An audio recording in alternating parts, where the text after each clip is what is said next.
was obviously going to be a long evening, and Bond thought he should not surprise May, his able and devoted housekeeper, by returning suddenly and late to the flat off the King's Road. Before M could launch into the details of the dossiers, which lay full of secrets in front of them, Bond asked permission to leave the office for a moment. M gave one of his irritated, old-fashioned looks, but grudgingly nodded his consent for Bond to make a telephone call from the privacy of his own office. In the end, it was easier for Bond to dial his own number on Miss Moneypenny's extension. May had given up trying to fathom her employer's working hours long ago, and merely asked if he fancied anything special tea when he did get in. Bond said he would not be averse to a nice pair of Arbroath Smokies, which, should she have some tucked away, May, being a strict conservative in matters of kitchen equipment, would never in 1,000 years have allowed a freezer in her domain. Bond agreed with her, though it was sometimes nice to be able to have delicacies within reach, so they had compromised. With tact, Bond had talked her around to allowing him to buy a large refrigerator with a spacious freezing compartment, which May christened the icebox. She thought now that there might be a pair of Smokies in there, the icebox, adding, "So I'll see what I can do, Mr. James. But mind you, don't get back too late." May had a habit of treating Bond, when the mood was on her, as a nanny will treat her small charges. The fact that Bond was only out of his office for a few minutes mollified him, who had refilled his pipe and was poring over the dossiers. Caustically, he asked if 007 had managed to arrange matters so that they were not interrupted again. "Yes, sir," Bond replied calmly. "I'm quite ready for the Laird of Macaulay, Rob Roy, and even Bonnie Prince Charlie, if you wish." "It's not a matter for levity, 007, M spoke sharply. "The Merrick family is a noble line. There was a Laird of Macaulay at Dunbar, and another at, Culloden Moor. However, it is possible that the true line died out with the present Laird's grandfather. It has yet to be proven, or even properly tested. But it is a matter which disturbs the Lord Lion King of Arms greatly." He shuffled through some of the first dossier. Anton Merrick's grandfather was well known as an adventurer, a traveler. In the year 1890, he was missing for more than 3 months in Central Europe, searching, it is said, for his brother, who had been disinherited for some offense. Their parents were dead, and the village folk believed that Angus Merrick, that was his name, planned to return for his brother, shepherding the black sheep back into the fold. When he did return, it was with a wife, a foreign woman, the records say. She was with child, and there are also written documents suggesting that the prodigal Laird was not Angus at all, but the brother, Hamish. It is also suggested that the child, who became Anton's father, was born out of wedlock, for there are no records of a marriage having actually taken place. But surely that would only weaken the line, not destroy altogether. Normally, yes, M continued, but Anton was also born in strange circumstances. His father was a wild lad who, at the age of 18, also began to travel. He did not return at all. There is a letter extant saying that he had married an English woman of good family in Palermo. Shortly after that, a young woman arrived at Muir Castle in advanced state of pregnancy with the news that her husband, the heir to the title, had been killed by bandits during an expedition in Sicily. When was this? It sounded a confused and odd story to Bond. 1920, M nodded, as though reading Bond's thoughts. Yes, and there are newspaper reports of some English gentlemen having been killed in Sicily. The newspapers, however, claimed that this gentleman's wife also perished at the hands of the bandits, though the young woman insisted it was her maid who died. The graves at Caltanissetta are so marked, but diaries and some memories say that the girl who presented herself as wife of the Laird presumptive was far from being an English lady of good breeding. It's difficult to sort out fact from fiction or even bigotry. What is certain is the fact that some of the older people at the Merrick estate maintain Anton is not the true Laird.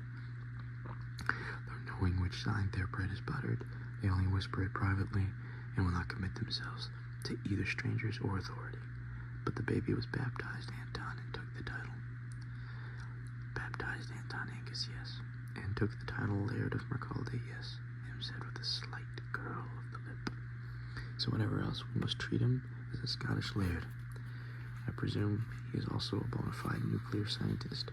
We have to take that part seriously. We take him very seriously indeed. M looked grave, repeating, very seriously. There is no doubt at all that Anton Murick is a man of great intellect and influence. Just take a glance at the background presses. He passed the relevant sheet from the dossier across to Bond, who took it in with a quick sweep of the eyes. Anton Angus Murick, born Murick Castle, Macaulay, Ross, and Cromarty, Scotland, December 18th, 1920. Educated Harrow and St. John's College, Cambridge. First-class honors in physics, followed by a fellowship, then a doctorate. So good that he was reserved for work under Professor Lindenman, later Lord Cherwell, scientific advisor to Winston Churchill. Also worked on the Manhattan Project, the making and testing of the first atomic bomb. Committee for the Peaceful Use of Atomic Energy, International Atomic Energy Commission.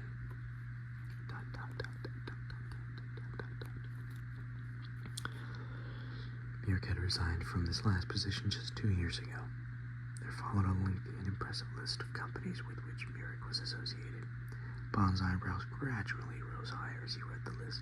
Among other things, Anton Murick was chairman of Micromodulators Ltd., Eldon Electronics Ltd., Micro C-Scale Ltd., and Alden Aerospace Incorporated.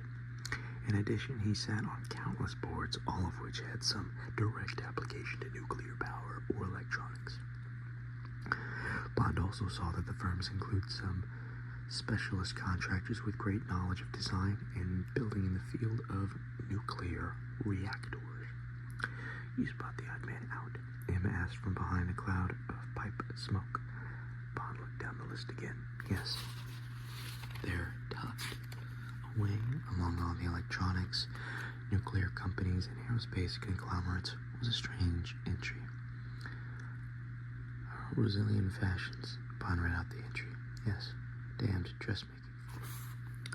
Yes, damned dressmaking firm, Emma snorted. James Bond smiled to himself. I think a little more than just the dressmaker, sir. Brazilian is one of the world's leading fashion houses. They have branches in London, Paris, Rome, New York, you name it. Ask any woman with dress sense, I suppose Brazilian would come among the top 5 fashion houses in the world. M grunted, and charged top prices as well, I've no doubt. Well, Anton Murick has a majority holding in that firm. Don't suppose he just likes dressing up in high-class ladies' clothes or something like that, Bond grinned. Don't be flippant, 007. You have to look at the financial aspect. Well, he must be a multimillionaire, Bond said, almost to himself. He was rarely impressed by such things, but even from the list in front of him, it was obvious that Dr. Anton Murick wielded considerable power. How in heaven's name did a man with these qualifications manage to get himself thrown out of the International Atomic Energy Commission, sir? M did not hesitate. For one thing, he's unscrupulous in business matters. So very close to the wind in some dealings with those companies you see listed. At least 2 of the chairmanships were gained by stepping almost literally over the bodies of other men. Most good businessmen are inclined to be ruthless, Bond began, but M held up a hand. There was another matter, he said. Anton Murick is a bit of a fanatic, and he tends to take the view of most of those people you see protesting against the use of nuclear power and the dangers of the disposal of nuclear waste. He mounted a stiff campaign against the use of major types of nuclear reactor already in service or planned to go into service worldwide. You see, 007, the man claims to have designed the ultimate in reactors. One which not only provides the power, but safely disposes of the waste and cannot go wrong. Calls it the Murick Ultra-Safe Reactor. And his colleagues didn't buy it. Didn't buy is an understatement. His colleagues say that there are grave flaws in the ultra-safe design. Some even go as far as claiming the whole thing is potentially 100 times more dangerous than the current families, the fast breeders, BWRs, gas/graphites, and liquid metal fast breeders. Murick wanted funds from the commission to prove them wrong and built his own reactor. So they cut off the money. M said they did exactly that, and Bond laughed again, remarking that a little thing like money should not make such a difference to a multimillionaire. Surely Murick could go out and build his own in his back garden. It seems big enough. M sighed. We're talking in billions of dollars, billions of pounds sterling, James, Anti-Merrick argued.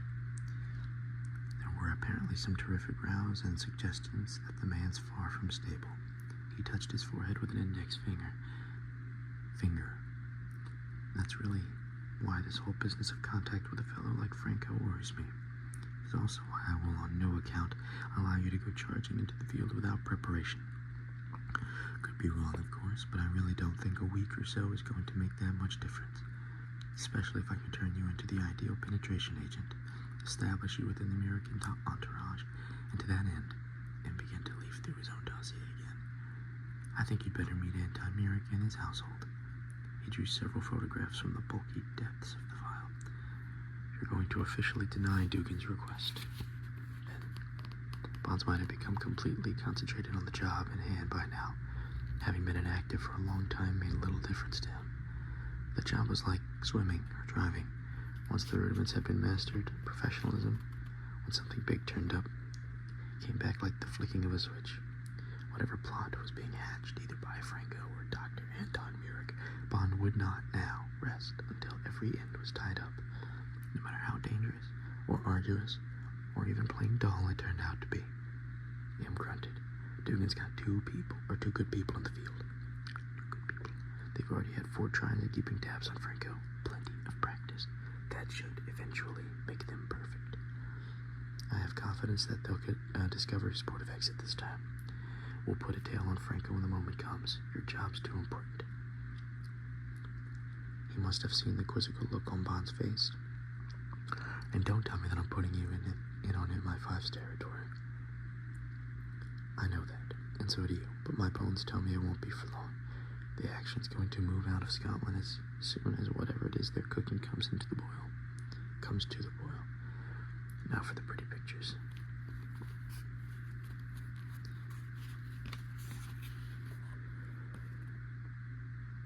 First, he explained the obvious. With the castle and huge estate, the Laird of Mercaldi had immediate access to manpower. He's got gamekeepers, wardens, and every imaginable kind of servant up there, from drivers to guards.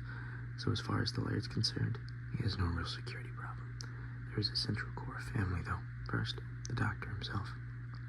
The photograph showed a pugnacious face, not unlike that of the late Lord Beaverbrook, but without the crescents of humor bracketing the mouth. A bulldog of a man with cold eyes that were fixed on somebody or something, certainly not the camera, slightly to his right. The line of the mouth was hard, uncompromising, and the ears, which lay very flat against the head, gave him an odd, symmetrical outline. Photographs can be deceptive. Bond knew that well enough, but this man, captured by a swift click and the activation of a shutter, could have been an inquisitor. He had that slightly puritanical look about him, a stickler for discipline, one who knew his own mind and would have his own way, no matter what lay in his path. Bond felt vaguely uneasy. He would not admit to anything as grave as fear when confronted by a photograph, but the picture said clearly that the Laird of Mercaldi was a force, a power. The next print showed a woman, probably in her early 40s, very fine-looking, with sharp, classic features and dark, unswept hair. Her eyes were large, but not, Bond thought, innocent. Even in this image, they seemed to contain a wealth of worldly knowledge, and the mouth, while generous, was not out of proportion. The edges of the lips tilting slightly upward, in some ways softening the features. Miss Mary Jane Mashkin, said M, as though it explained everything. Bond gave his chief a look of query, the comb of hair connecting with his right eyebrow as though to form a question mark. His Eminence Grease, some say.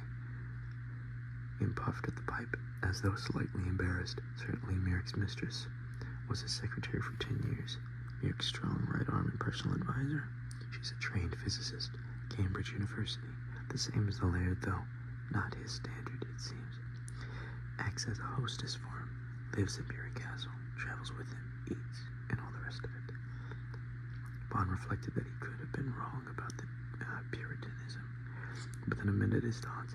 It was quite possible for Anton-Merrick to have strong moral feelings about what everybody else did, while accepting himself from similar restrictions. It happened all the time, like the people who campaigned against certain television programs and films, and imagined they were themselves immune to moral danger. I should think he takes her advice in a lot of matters, but I doubt he would be swayed by her on very large issues. M pushed a third photograph toward Bond. This time it was another woman, much younger, and certainly if the picture was really accurate, a stunning girl. Blonde hair fell around the sides of her face in a smooth, thick sheen, while the face itself was reminiscent of Lauren Bacall as a young woman. This one had the same high cheekbones, the promise of some smolder in the dark eyes, and a mouth made striking by the sensuality of her lower lip.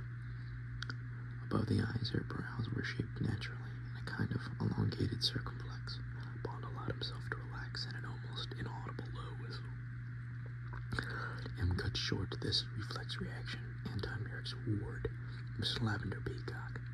The relationship is not known. She became his ward in 1970. All legal. Daughter of some second cousin. The court report says father and mother both killed in an air crash.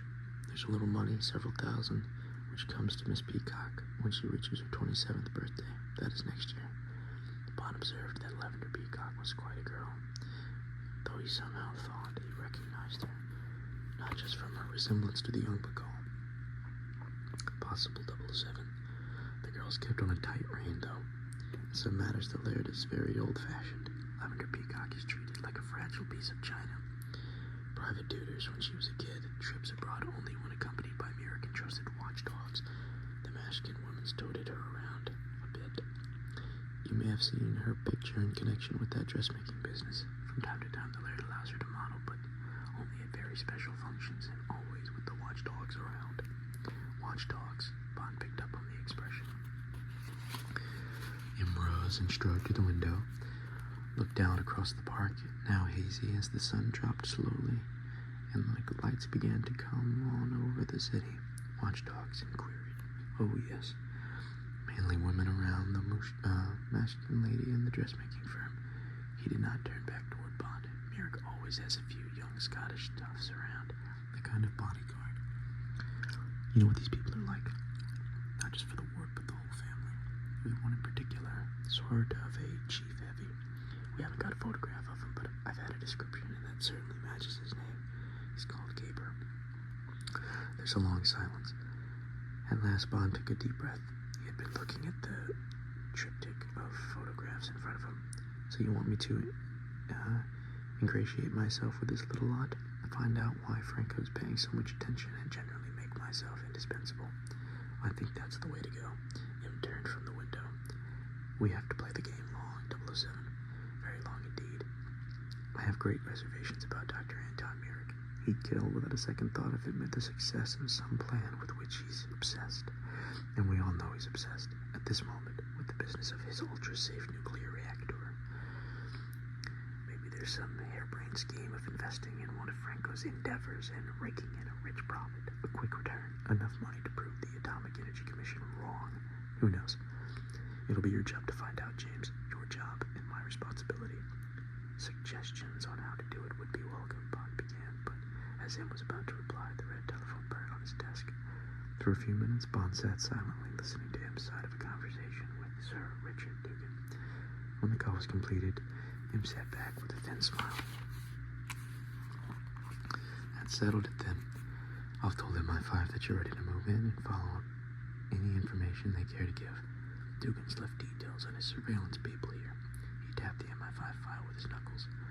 All the usual cloak and dagger stuff they seem to like. And Franco? It's definitely at Castle Merrick. They've confirmed. Don't worry, James. If he leaves suddenly, I'll put someone on his back to cover you with MI5. Talking of cover, Bond started. I was coming to that. How you get into the family circle, eh? Well, I think you go under your own name, but with a slightly different passport. We can drum it all up here. A mercenary, I think. You heard what Ross said about Merrick's second passion in life, racing. Well, as you know, he's got horses running at Ascot next week. In fact, the one he's entered in the Gold Cup has only been in the first 3 once in its life. Only been in the first 3 once in its life. Name of China Blue. Our friend, the Laird of Macaulay, merely seems to like watching them train and run. Enjoys all the business of racetracks and trainers. Just for the kicks, Bond stated, and M looked at him curiously for a moment. I suppose so, Em replied at last. But Mirick's visit to Ascot next week should give us the opportunity. Unless there is any sudden change of plan, I think you should be able to make contact on Gold Cup Day. That'll give us time to see your well-briefed and properly equipped